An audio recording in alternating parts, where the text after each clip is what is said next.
ज्या टिपू सुलताननं आपल्याच राज्यातील लाखो लोकांची हत्या केली, हिंदूंची हत्या केली, आणि का केली तर जे हिंदू मुस्लिम धर्मामध्ये येण्यास विरोध करत आहेत, येण्यास तयार नाहीत, अशा लाखो लोकांची हत्या करणारा टिपू सुलतान, त्याची तुलना काँग्रेसच्या काही नेत्यांनी ही छत्रपती शिवरायांशी केलेली आहे. त्याच्यानंतर त्यातील असे अनेक लोक आहेत हिंदू की ज्यांचं धर्मांतर त्यानं मुस्लिम समाजामध्ये केलं, मुस्लिम धर्मामध्ये केलं. त्याच टिपू सुलतानची तुलना छत्रपती शिवरायांशी करणं खरोखरच योग्य आहे का, चूक आहे का, याविषयीही मी बोलणार आहे. त्याचबरोबर शेकडो नव्हे, हजारो नव्हे, लाखो स्त्रियांवरती अन्याय अत्याचार करणारा टिपू सुलतान हा खरोखरच छत्रपती शिवरायांच्या बरोबरीचा होऊ शकतो का, याच्याविषयीही मी बोलणार आहे.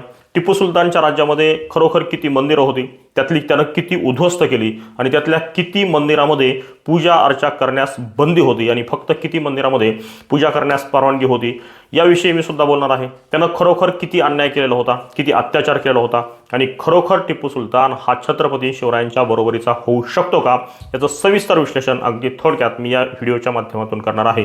तेव्हा विनंती आहे, हा व्हिडिओ शेवटपर्यंत पहा. नमस्कार, मी एस.आर. पवार आणि मी माझ्या यूट्यूब चॅनलवरती तुम्हा सर्वांचं सहर्ष स्वागत करतो.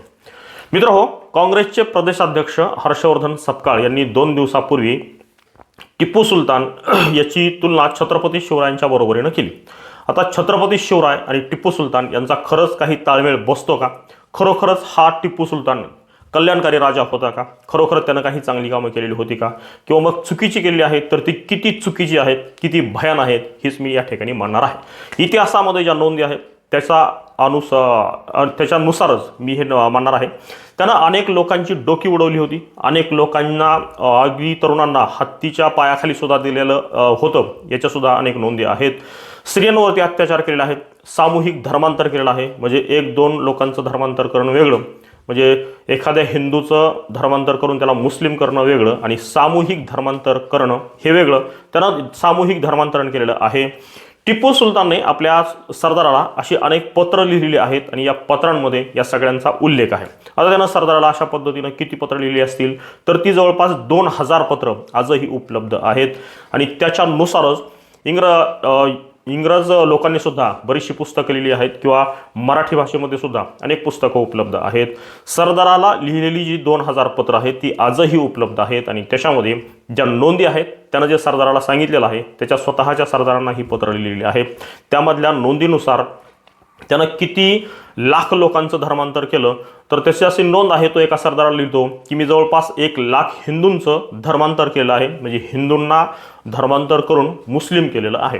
फक्त हिंदूंचं नव्हे, त्याने ख्रिश्चनांचं सुद्धा धर्मांतरण केलं आहे. तो एका सरदाराला लिहिताना असं लिहितो की मी जवळपास 70,000 ख्रिश्चन लोकांचं, ख्रिश्चन धर्मियांचं धर्मांतर केलं आहे आणि त्यांना मुस्लिम केलं आहे. आता अशा पद्धतीनं छत्रपती शिवरायांनी असं कधी केलेलं होतं का? तर अशा नोंदी इतिहासामध्ये नाहीत. छत्रपती शिवरायांचा इतिहास सुद्धा आपल्या सगळ्यांना माहीत आहे, आणि छत्रपती शिवरायांच्या इतिहासामध्ये अशा पद्धतीच्या नोंदी नाहीत. छत्रपती शिवरायांनी अशा पद्धतीने बळजबरीने कोणाचंही धर्मांतर केलेलं नाही, किंवा कुठल्याही इतर धर्मियांचं हिंदू धर्मामध्ये किंवा इतर कुठल्या धर्मामध्ये अशा पद्धतीनं धर्मांतरण केलेलं नाही. तशा नोंदी कुठेही सापडत नाहीत. आणि तरीसुद्धा काँग्रेसचे प्रदेशाध्यक्ष हर्षवर्धन सपकाळ असं म्हणत आहेत की टिपू सुलतान हा छत्रपती शिवरायांच्या समकक्ष आहे, किंवा छत्रपती शिवरायांच्या बरोबरीचा आहे. हे किती भयान आहे हे आपण समजू शकतो. त्याच्यानंतर त्याच्या राज्यामध्ये जी शेकडो मंदिरं होती ती शेकडो मंदिरं त्यानं उद्ध्वस्त केलेली आहेत टिपू सुलतानने. छत्रपती शिवरायांचं बरोबर याच्या उलटं होतं. छत्रपती शिवरायांनी मंदिरं तर उद्ध्वस्त केली नाहीत, मात्र मशिदी सुद्धा उद्ध्वस्त केलेल्या नाहीत. उलट अर्थी अनेक मशिदींना अनुदान देऊन त्या उभ्या केलेल्या आहेत. अशा पद्धतीचा इतिहास हा छत्रपती शिवरायांचा आहे.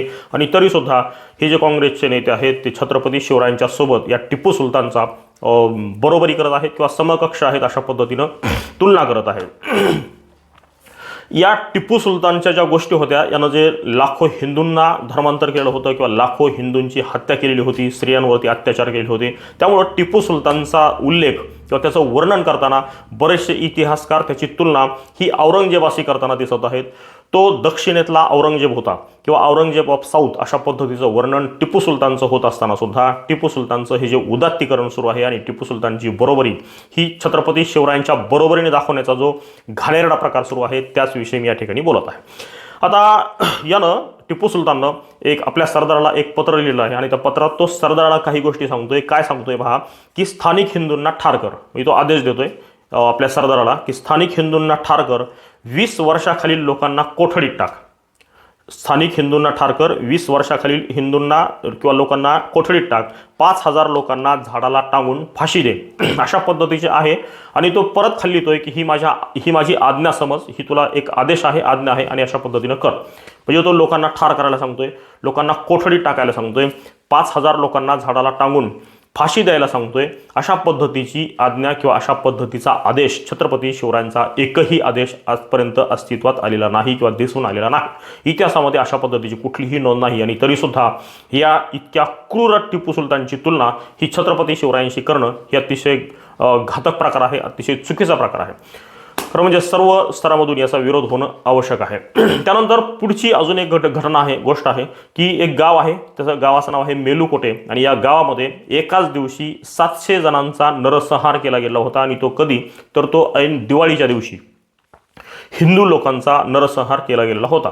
बरं, का केला गेला होता, तर फक्त या लोकांनी किंवा या गावातील लोकांनी टिपूच्या राजवटीला विरोध केला होता, टिपू सुलतानला विरोध केला होता. आणि या विरोधाला अनुसरून हा विरोध मोडून काढण्यासाठी त्यानं कुठल्या सैन्यावरती हल्ला केला नव्हता, तर साधारण एका गावातील लोकांवरती अशा पद्धतीनं हल्ला केला होता. आणि 700 जणांना एकाच दिवशी एकाच गावातील लोकांना ठार केलं होतं. तेव्हापासून आजपर्यंत त्या गावामध्ये दिवाळी हा सण साजरा होत नाही, अशी सुद्धा माहिती इतिहासात आहे किंवा अशा पद्धतीच्या सुद्धा नोंदी इतिहासामध्ये आहे. इतका हा क्रूर टिपू सुलतान आणि त्याची तुलना काँग्रेसचे प्रदेशाध्यक्ष हर्षवर्धन सपकाळ हे छत्रपती शिवरायांशी करत आहेत. छत्रपती शिवरायांनी अशा पद्धतीचा अन्याय किंवा अशा पद्धतीचा अत्याचार यापूर्वी झाला किंवा केला अशा पद्धतीची कुठलीही नोंद इतिहासामध्ये सापडत नाही. इतिहासामध्ये अशा पद्धतीची घटना एकही घडलेली नाही. त्याच्यानंतर अजून एक गोष्ट आहे की हा जो टिपू सुलतान होता त्याची जेव्हा पराजय झाला आणि त्याचा पराजय झाल्याच्या नंतर त्याची तलवार इंग्रजांनी ताब्यात घेतली आणि ती नंतर लंडनमध्ये नेली. लंडनमध्ये नेलेली जी तलवार आहे त्याच्यावरती काही मजकूर लिहिलेला आहे, तो सुद्धा फार महत्त्वाचा आहे. तुम्ही थोडक्यात या ठिकाणी वाचून दाखवतो. त्यानं तलवारीवरती असं लिहिलंय की माझी ही तलवार काफिरांचा नाश करण्यासाठी तळपते आहे. हे अल्लाह, जे मुस्लिम धर्मात येण्यास नकार देतील त्यांचा नाश कर. अशा पद्धतीची मानसिकता असलेला हा टिपू सुलतान जो स्वतः सांगतोय की ही तलवार काफिरांचा नाश करण्यासाठी आहे. काफिर म्हणजे कोण, जे मुस्लिम नाहीत, गैरमुस्लिम आहेत, त्यांचा नाश करण्यासाठी त्यानं त्या तलवारीचा उपयोग केलेला आहे.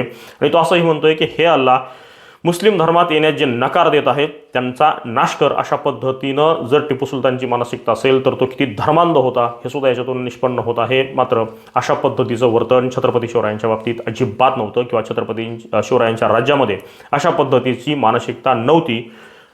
तेव्हा टिपू सुलतानची तुलना ही छत्रपती शिवरायांशी होऊ शकत नाही. टिपू सुलतान हा फार धर्मांध होता, फार क्रूर होता. त्याची तुलना थेट औरंगजेबाशी होत होती. अशा पद्धतीचं सुद्धा चित्र आहे. अजून एक गोष्ट आहे की टिपू सुलतानच्या राज्यामध्ये किती मंदिरं होती, तर ती 8,000 मंदिरं होती. होय, परंतु आत्ता जी मी गोष्ट सांगणार आहे ती सुद्धा अतिशय महत्त्वाची आहे. 8,000 मंदिरं होती, मात्र त्या मंदिरामध्ये पूजा करण्यास परवानगी नव्हती, पूजा करण्यास बंदी होती. मग किती मंदिरामध्ये पूजा करण्यास परवानगी होती, तर मोजून फक्त 2 मंदिरामध्ये पूजा करण्याची परवानगी होती. अशा पद्धतीचं चित्र या टिपू सुलतान याच्या राज्यामध्ये होतं. आणि या श्रीरंगपट्टणमध्ये टिपू सुलतान आणि त्याचे वडील हैदर अली हे राज्य करत होते. एकूण 38 वर्ष त्यांनी राज्य केलेलं होतं. परंतु 38 वर्ष हे कशा पद्धतीनं राज्य केलं होतं, तर हे अशा पद्धतीनं राज्य केलेलं होतं. टिपू सुलतानच्या या राज्यामध्ये 8,000 मंदिरापैकी फक्त 2 मंदिरामध्ये त्यानं पूजेला परवानगी दिलेली होती. अनेक मंदिरं त्याने उद्ध्वस्त केलेली होती, अनेक मंदिरं त्यानं पाडलेली होती. त्याच्यानंतर श्रीरंगपट्टणमध्ये एक मस्जिद आहे जिचं नाव जामा मस्जिद आहे. ती आत्ताही अस्तित्वात आहे. मात्र ही जामा मस्जिद एक मंदिर पाडून त्याच्यावरती उभी केलेली आहे अशा पद्धतीचा सुद्धा आरोप आहे. अशा पद्धतीच्या सुद्धा काही नोंदी आहेत. आणि श्रीरंगपट्टणमधील ही जामा मस्जिद आहे कुठल्या मंदिरावरती आहे, तर अंजया मारुती मंदिर पाडून त्यानंतर त्या ठिकाणी ही मस्जिद बांधलेली आहे अशा पद्धतीचा सुद्धा आरोप टिपू सुलतानवरती आहे. अशा पद्धतीनं एवढा घातक आणि एवढा क्रूर टिपू सुलतान होता, ज्यानं लाखो लोकांचा नरसंहार केलेला होता, लाखो स्त्रियांवरती अन्याय अत्याचार केलेले होते, लाखो लोकांचं, लाखो हिंदूंचं त्यानं धर्मांतर केलेलं होतं. तलवारीच्या टोकावरती धाक दाखवून, तलवारीच्या टोकाचा धाक दाखवून हे धर्मांतर केलेलं होतं. त्यानं हजारो मंदिरं उद्ध्वस्त केलेली होती, स्त्रियांवरती अत्याचार केला होता. अशा पद्धतीचा हा क्रूर राजा असताना सुद्धा, क्रूर सुलतान असताना सुद्धा त्याची कसल्याही परिस्थितीमध्ये तुलना होऊ शकत नाही. त्याची तुलना करायचीच असेल तर त्याची तुलना कदाचित मग औरंगजेबाशी लोक करतात, ते कदाचित योग्य आहे. औरंगजेबाशी होऊ शकते किंवा एखाद्या क्रूर शासकाबरोबर होऊ शकते, मात्र त्याची तुलना छत्रपती शिवरायांशी कधीही होऊ शकत नाही. हे बाकी सर्व जनतेच्या लक्षात येत असताना काँग्रेसला मात्र का लक्षात येत नाही, हा एक प्रश्न आहे. आणि आत्ता वर्णन अशाही पद्धतीनं होत आहे प्रदेशाध्यक्ष हर्षवर्धन सपकाळ यांचं की काँग्रेसला संपवायला निघालेले प्रदेशाध्यक्ष, अशा पद्धतीचं वर्णन सुद्धा होत आहे. हे खरोखरच योग्य आहे का, किंवा ही जी तुलना होती ही पूर्णपणे चुकीची आहे? आपल्याला काय वाटतं? आपणही व्यक्त व्हा अशा पद्धतीची विनंती करतो. माझा हा प्रयत्न आपल्याला खरोखर आवडलेला असेल तर विनंती आहे, कृपया माझा हा व्हिडिओ जास्तीत जास्त लाईक करा, कमेंट करा, शेअर करा अशा पद्धतीची विनंती करतो आणि तुर्तास या ठिकाणी थांबतो. धन्यवाद.